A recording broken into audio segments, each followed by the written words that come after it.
One of the main problems many English speakers have when learning French is knowing when to use tu and when to use vous, both being translated as you in English. So this is what we're going to address in this video. So when should you use tu?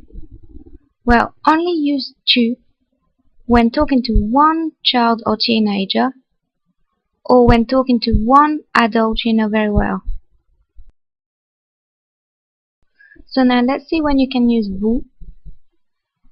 Only use vous when talking to several adults, or when talking to one adult you don't know well.